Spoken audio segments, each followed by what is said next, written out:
everyone, and welcome back to my channel, What the Beck. My name is Beck. My pronouns are they, it. You can use either of those for me and it's fine. Today is kind of a, not really a serious video, but it's not as, like, lighthearted, I guess, as my normal ones. I'm still gonna be, like, making art in the video, but wanted to talk a bit about my commission process and history and how I'm gonna be changing it. Because over the past year or so, my relationship to commissions has kind of changed. So before I start talking about all that, I'm just going to show you what I'm going to be working on so that way I don't get any questions about it. Obviously, if you have any other questions, you can ask them in the comments, but I'm just going to show you now. This is what I'm going to be working on in the video. I'm just past the halfway point on this. It is called the Queen Cal, C-A-L, on Ravelry, and it is by Tina, and I unfortunately don't remember how to pronounce her last name, but I'll link it in the comments. Yeah, I'm just at the halfway point. I'm just going to repeat these colors back the other way, and then it'll be needing a border, and then we'll be done. This is a personal project, which I think is fitting for while I'm talking about this subject. So I changed the angle a little bit because I don't really like looking at my face when talking, and I'm just gonna, I guess, let my ramble come out. So basically, I started taking commissions maybe a few months to a year after I learned how to crochet. I've always, like, needed money, so, like, maybe not to as much of a degree as I do now, but when I was younger, I would do things to get like $5, $10 so that I could buy like snacks and stuff after school. Sometimes I would go out to like the mall or wherever with my friends. So you need money to do that.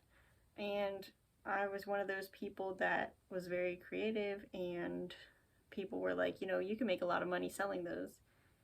So I did, and it wasn't a bad experience. I've only had a few times where people were trying to like undervalue my art, or like just saying that the price was too high, which honestly is never true because I've always underpriced my work. So yeah, but when I got older and I went to college and I had to start paying for things on my own, like if I wanted to eat out, I had to make money to be able to do that.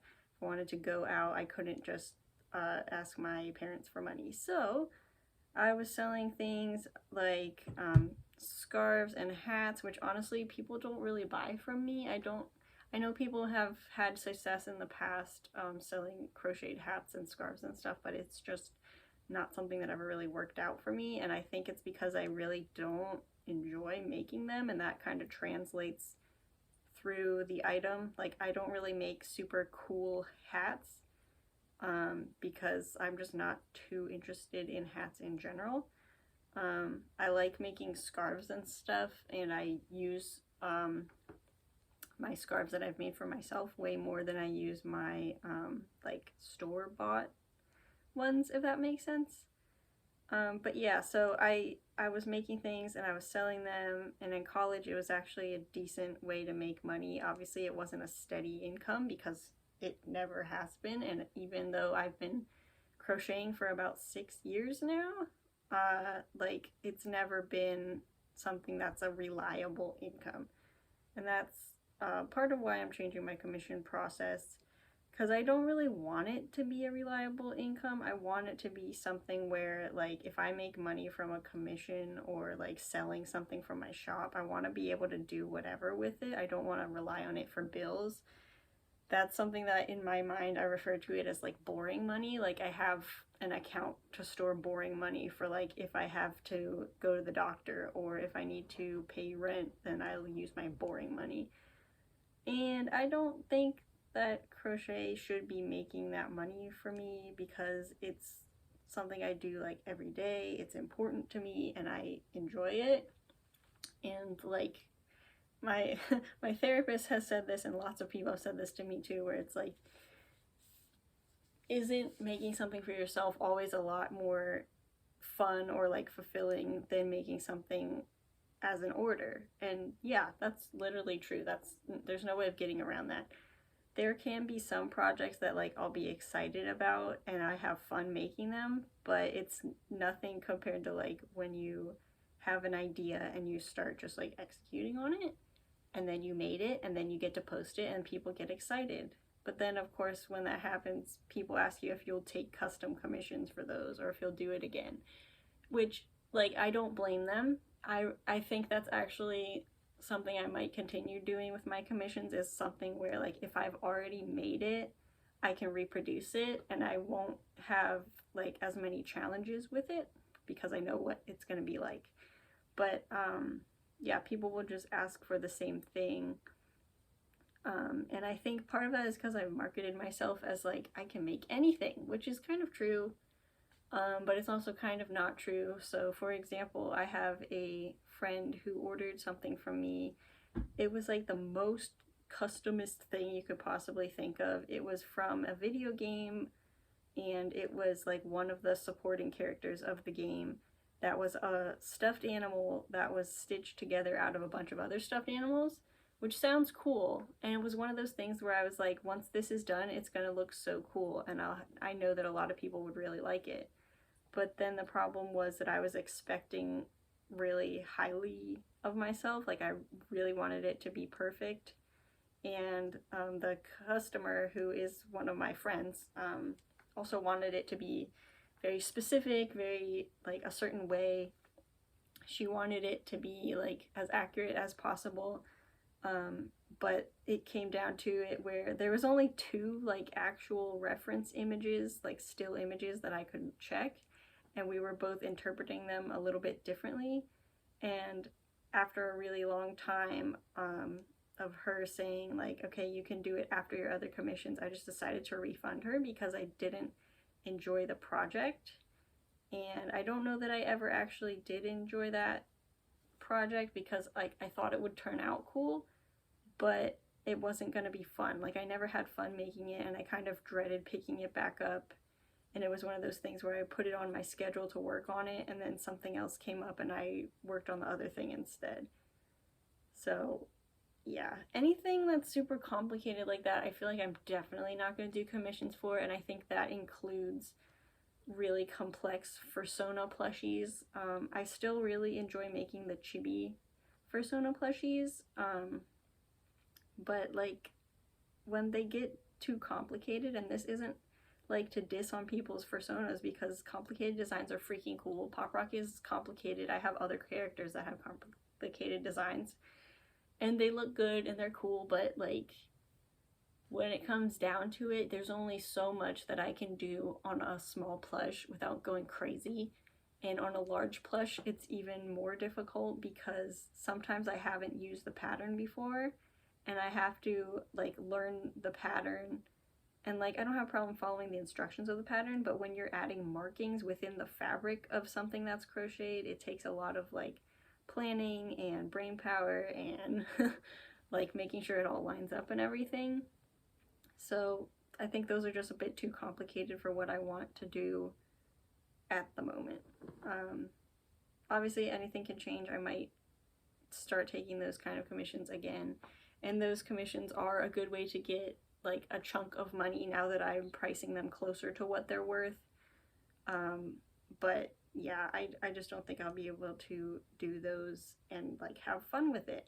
And that's the other thing, because I want to have fun with this. This blanket I've made under the course of like a week, I think a week or 2. It's probably actually 2 weeks because I have time blindness and I forget when time passes. But this was like 2 weeks. And like I would sit down and do like a chunk of color at a time, or like a chunk and a half of color, and I just have fun with it because it's, for me, I got to pick all the specifics of like what colors am I using, what yarn am I using. I didn't need to like color match anything, which is another thing that kind of stresses me out. Like when I'm making other people's characters, I try my best to get the colors as accurate as possible, but there's only so much yarn like colors. Like there's only So my phone just told me I made a sale. Well, that's nice. Thanks. But there's only so many colors, and I don't have to have all of them in my house. And that's something that I've been I've been kind of, I wouldn't want to say hoarding, because like I do go through and get rid of ones that I don't think I'll ever use, but I have a lot of yarn, and I've shown it on TikTok before, and I think I've shown it when I had a little bit less. I showed it on YouTube. Like I have so much yarn, and some of it is I'm just holding on to in case I need it for a commission, and I don't really like that. I don't like holding on to stuff that I don't really need, because I have a harder time with like keeping track of things. I don't like when I have a lot of stuff to keep track of. So like it's the same when I do take commissions. For a while I had like 6 or 7 people waiting in a queue, and even though I wouldn't ask for payment until it was their turn to like have their commission done, I still felt like I was like, I don't know, I felt kind of guilty, I guess, of like making people wait. And like I understand that they were good customers too. No one ever really complained, and I only had like 1 or 2 canceled orders. But like I don't like having a lot of people waiting. I don't like knowing that I have to make 6 more plushes in order to make rent, you know? It's not something that I enjoy keeping track of.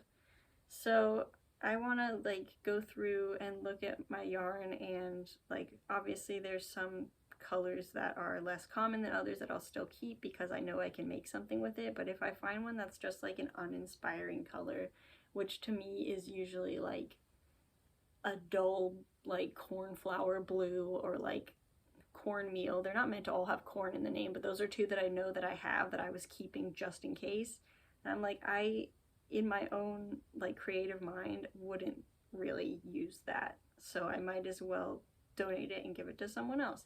And I don't need to keep it just for the prospect of a commission, because in the event that I get a commission, I don't have to have every color in stock, and I can buy a color for a commission and know that I won't use it again, and then just like donate it to somewhere else once I'm done with it. So yeah, there's that. And like I brought a few things over here just to kind of show, like this is like my most recent plush that I've made, and I made it for myself. And as soon as I posted it, people were like, how much would that be? And like I appreciate that, because like I said, I'll probably still do commissions of things I've made before, and I have like a pattern log of like the face pattern, and like this is a base pattern by 53 Stitches, I believe is their name. And like this is fine because I know I can make this and I know how it's going to turn out. But I really don't like the uncertainty of not knowing how it's going to come out when it's a commission. And like, so like even for my roommate who like supports my art a lot, and we do art trades and stuff, like he wanted a plush that was about this size, and I made this pattern basically for him to make him a custom. And I had to make a full like prototype before making one for him, because I don't know, I have anxiety about it not turning out right or perfect or how I wanted. He's very cute though, I really like him. But yeah, I don't want the uncertainty of like other people having to get what I made without knowing how it's gonna look. I also want to focus some more on making my own patterns, because patterns are a way to make passive income. So like you can either, well, maybe not either, but like you can appeal to people that want to have things, or you can appeal to people that want to make things, and having a pattern allows you to do both. If I make my own original creature or pattern or whatever, and I make physical like plushies, I can sell those, but I can also sell the pattern. And that's something that like I think the sale that just went through on my phone was a pattern sale, because it's like you can get an extra $5 once in a while and it'll help, but it's not going to be something that you're relying on, because yeah, I just don't want to rely on commissions anymore. I'm also trying to find a job within my, like, career field, I think is what you call it, where I can do, like, editing or blog writing or something like that to be my more stable income, and that can give me my boring money. And again, when I want to, I can choose to make something like this, and then I can decide to sell it, and then if I sell it, then I have $200 and I can do what I want with that. But I don't want it to be as much of a, like, pressure on my mind, I guess. And now's where I'm gonna bring up, like, the friendship clause or, like, the mutual clause, where, like, I'm usually open for commissions for mutuals on, like, Twitter and places like that, or TikTok, or my friends, as long as they're understanding that it's not gonna be on a certain schedule and I'll work on it when I have time. So, like, I wouldn't accept a deadline for those necessarily unless it was, like, several months out. But, like, the main idea is that I will still make things for other people. They just have to be understanding of the timeline, and it has to be something where, like, I'm still excited to make it, but it's not something that, like, is for me, I guess. I don't know if I'm explaining this well. But, like, for example, I started making plushies of a few of my friends' personas for MFF, and I didn't finish all of them. I think I gave one to Naomi Romero, and who else did I make one for? I don't remember what the other one was. But anyway, I gave some to, like, artists that I really liked, and then it was fun because they got a surprise little gift thing. And then I got to make them happy, and I got to make the plush on my own time, and I think that is an ideal. If I'm gonna make something that I'm not gonna keep and it's not a shop item, I need it to be a relaxed schedule. And like I said, I didn't finish all of the Fursona plushies that I wanted to make for MFF, so I'm just, like, keeping track of who's going to what conventions and which conventions I'm going to, and I'm gonna try to finish them for that date, basically. So yeah, I guess just to summarize, like, I will still do some commissions, but I'm going to be pickier about what I accept. I'm not going to do as many really large or complex commissions because they're kind of demotivating, and I will always have a flexible friend schedule or mutual schedule. So there's that. I hope that kind of makes sense, and let me know if you have any thoughts about, like, taking commissions or, like, being an artist for hire, because I want to hear what other people have to say, or, like, did starting to take commissions kind of, like, crush your art motivation? Like, sometimes it's nice to have something else to make and you know that someone's gonna love it, but I think, like, it's not something I want to, like, rely on as much as I have in the past. So yeah, there's that. Again, you can feel free to talk in the comments, leave a like on the video if you liked it. If you want to support me, another way for me to get some passive income, you can check out my Patreon, which is linked in the description, and you'll get mentioned at the end of my YouTube videos if you do that. I also post on TikTok daily, so if you want to follow me at WhatTheBag12 on TikTok, you can see my mostly furry but sometimes, like, tutorial type content there. And I'll see you in the next video. Bye!